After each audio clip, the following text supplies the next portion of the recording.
Yesu akajitolea mfano kwamba yeye ni chakula kilichoshuka kutoka juu. Tusome mstari wa 32, Yohana 6:32.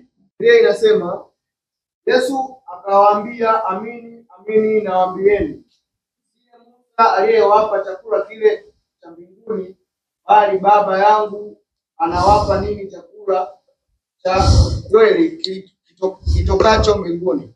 Anasema Yesu akawaambia, amini amini nawaambieni, si Musa aliyewapa chakula kile cha mbinguni, bali Baba yangu anawapa ninyi chakula cha kweli kitokacho mbinguni. Bwana Yesu asifiwe. Hii ilikuwa ni introduction. Anatambulisha kwamba kuna chakula kinachotoka mbinguni. Na ukiendelea maeneo mengine ana quote kwenye kitabu cha Torati, kitabu cha Kutoka, kwamba wakati ule wanasafiri wana wa Israeli walikula mana jangwani. Walikula chakula ambacho kilidondoka toka juu. Sasa hapa anajaribu kuwahakikishia kwamba kile chakula hakikuja kwa sababu ya Musa, wala sio Musa aliyekiandaa, wala sio Musa aliyekitengeneza, wala sio mikono ya binadamu ambaye ilitengeneza mana. Isipokuwa anasema ni Baba yangu aliye mbinguni ndiye aliyewatengenezea mana jangwani. Wao ilikuwa ni kuokota tu. Wakati mwingine aliamuru kware waje, wao ni kukamata tu kware na kula.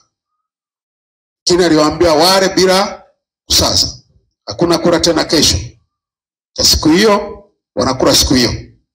Sasa hapa anasema kwamba ile mana ambayo tunaisoma jangwani kuhusiana na wana wa Israeli haikutoka kwa binadamu, ilitoka kwa Mungu. Mungu ndiye aliyeshusha. Na hebu fikiri kwamba watu wanaishi kwa aina fulani tu ya kitu fulani kama mkate. Wewe ukila mkate tu kila siku utaharibikiwa, kwa sababu utakosa viinilishe vingine. Amen. Utakosa viinilishe vingine. Lakini kwenye ule mkate uliwawezesha kuishi kwa sababu ulitengenezwa na Mungu mwenyewe. Maana yake viinilishe vyote vilikuwemo mle ndani. Mboga zilikuwemo mle ndani. Kama ni vitamini A, vitamini C, vitamini E, vyote vinavyohitajika kwa mwili vilikuwemo kwenye ile mana, kwa sababu Mungu ameitengeneza mwenyewe. Lakini kwa mfano huo wa mana, anasema kwamba kipo chakula ambacho kimeshuka kutoka mbinguni mpaka sasa, ambalo wale Wayahudi waliposikia hiyo habari iliwaletea shida masikioni. Aliposema kwamba yeye ndiye chakula, kwamba wanatakiwa wamle yeye ili waweze kuishi.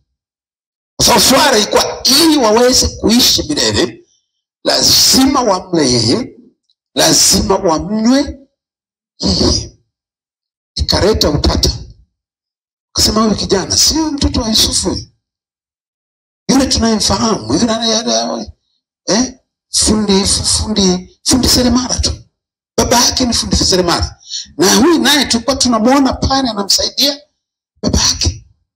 Imekuwaje anasema sisi tumle? Hebu tuendelee kusoma ule mstari wa 35.